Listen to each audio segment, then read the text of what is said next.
Okay, guys, I wanted to go over a few of those problems that you guys did the last couple of days. Today's Friday. Happy Friday. I want you guys to fill out that Google form after you check your answers. And you're just going to discuss a couple of things you got wrong. Okay, and kind of explain now. Hopefully you have a better understanding of what you did wrong. So it says Molly uses the school directory to select at random 25 students from her school for a survey on which sports people like to watch on TV. She calls the students and asks them, do you think basketball is the best sport to watch on television? Well, you know something's wrong with that question right away. Did Molly survey random or biased? Okay, well, she did select them at random, but of course there was a problem with her question. Was the question she asked unbiased? No. She's assuming, she's giving, remember, her an opinion. She's offering a suggestion. It assumes the person who watches, I'm sorry, what did I write here? It assumes the person watches basketball on TV. Because she said, do you think basketball is the best sport to watch on TV? It almost forces you to say yes. Okay, so that's a biased question. There are 2,300 licensed dogs in Clarkson. A random sample of 50 shows that 8 have ID microchips implanted. So how many, sorry guys, dogs in Clarkston are likely to have ID chips implanted? Okay, so remember, most of you guys got this one right. You take a look at the sample, it was 8 out of 50. And then what can I say about the whole population? Sorry, I'm trying to hold this with my left hand and write with my right hand.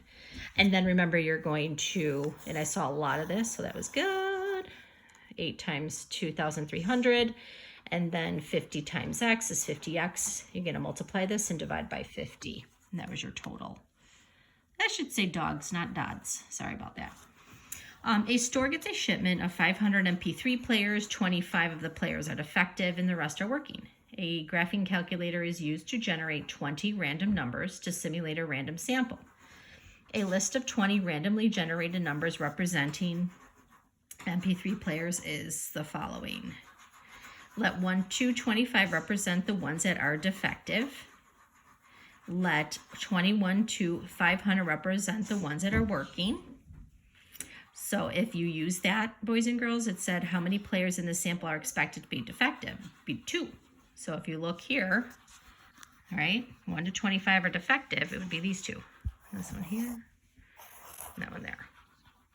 If 300 players are chosen at random from the shipment, how many are expected to be defective based on that sample? Does the sample provide reasonable inference? Explain. Okay, so 30 would be defective. Remember, if you use the 2 out of, there were 2, 4, 6, 8, 10, 12, 14, 16, 18, 20. Okay, so think about that. 2 out of 20. Here we are. 2 out of 20 equals how many out of 300? Sorry, guys, that should say 20 out of 300. So remember, then you're going to cross multiply, and then you're going to divide by 20 to get 30 defective. And think about 222. If you reduced it, reduced down to a tenth. So it's the same thing as saying a tenth of 300. And then this one here, boys and girls, would be no. You might expect 25 out of 500 or 5%. Of the 300 players to be defective, which is only 15. A single small sample may not be enough. So what we're saying, remember, is that this just may not be enough, 20, to talk about 500. Okay, moving along here. We're looking again at the box plots. It gave some good examples of box plots, dot plots. Compare the shapes, the centers, and the spreads. So the shape... time online was to the right, while reading, there were 2 clusters on the left and the right. Okay, the center, there was a single peak online at 6, while reading, there were peaks at 0 and 6. The spread online, the spread was from 4 to 7, with an outlier of 0. Here we go. Reading, there was a spread from 0 to 6 with a gap. So there was really no outlier. There was a gap, though. Calculate the medians. So the medians, boys and girls, for online was 6, and reading was 5. That was the middle. And then the range, 7, and reading was 6. There really weren't a lot of problems there. Okay, looking along here. This was not too bad either. Remember, I told you I'm not too concerned about this one yet.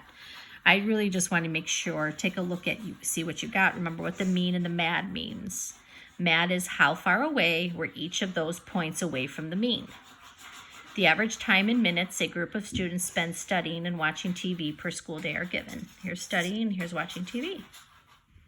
Find the mean. Remember, you're just adding and dividing by how many data points you're given. So studying was 50 while TV was 45, and then the MADs. Okay, so the MAD, they were about the same. They were exactly the same. So remember what you do, guys. You go back and you say studying was 50. So if the mean was 50, remember 25 is 25 away from 50, 30 is 20 away from 50, and so on and so on. And then you have to average those. Okay. It was kind of just, this is really just a review, but I want you to see the answers. Okay. Number of butterflies, type A and type B. So find the median, the range, and the interquartile range. Here are the answers here for type A. You can see there's no whisker on type A. There's 2 whiskers here on type B. That can happen. That your median is your lowest value as well. Okay, so the interquartile ranges, remember when you're looking at that, boys and girls, the interquartile ranges, you're just subtracting the box. And then remember, for the regular range, the least to the greatest. The least to the greatest. Which measure makes it appear that flower type A had more consistent number of butterfly visits? The range makes A appear more consistent, while the interquartile makes B appear more consistent. So if you look at the regular range, type A is more consistent. But if you look at interquartile range, type B would be more consistent. What else? If you had to choose one flower as having the more consistent visits, which would you choose? Maybe A. I mean, it's really not definite, but maybe A. It's a little bit more consistent because it has a smaller range, while its interquartile range is only slightly larger. So if you're looking at the overall range, you might want to say type A. So again, that was kind of a maybe. Taking a look here, guys. The answer here was A, which is a true statement based on the dot plots. B has a greater range. Again, there really weren't a lot of problems here. We're still having an issue here because we didn't actually talk about this. We only did these in warm-ups. We didn't do that unit yet. We're going to head there next. But if you take a look here, guys, okay, took a look at how I solved for, I'm isolating Q. Remember, I need to do the inverse or the opposite. I have to get rid of the 2 by adding, and then I have to get rid of the 7 by dividing, because 7Q really means 7 times Q. Oh, I'm sorry, that's a G. And then you're going to divide. Which statement is true based on the box plots? It says the data for team B has a greater range. Nope. The data for team A are more symmetric. No, there's not really a lot of symmetry there. The data for team B has a greater interquartile range. That's definitely. And look at the data for team A has a greater median. That's not true at all. Remember, the median's the one in the box here. Okay. Which is the best way to choose a random sample of people from a sold-out movie audience for a survey? Survey all audience members who visit the restroom during the movie. Well, that excludes people who don't use the restroom. Assign a seat number. Write the number on a slip of paper. Draw several slips from a hat and survey the people in those seats. That sounds pretty good, but of course you want to read them all. Survey all the audience members who sit in the first or last row. They may be different people who sit. I never sit in the first or the last row in a movie theater. That would exclude me. Before the movie begins, ask for volunteers. No, if you're asking for volunteers to participate in the survey, they might be biased, because what about the people who don't? and aren't interested. Remember, we talked about people at the mall. Who stops at the mall to fill out those surveys? You're getting a different group of people. Find the percent change. Remember, guys, what we do here? We subtract, and I think, honestly, almost everyone had this one correct. You subtract this, you get the total, and you divide by the original. Okay, so if you had it wrong, take your calculator out, subtract, get that answer, and divide by the original is always the first one, from 84 to 63. That's a percent decrease.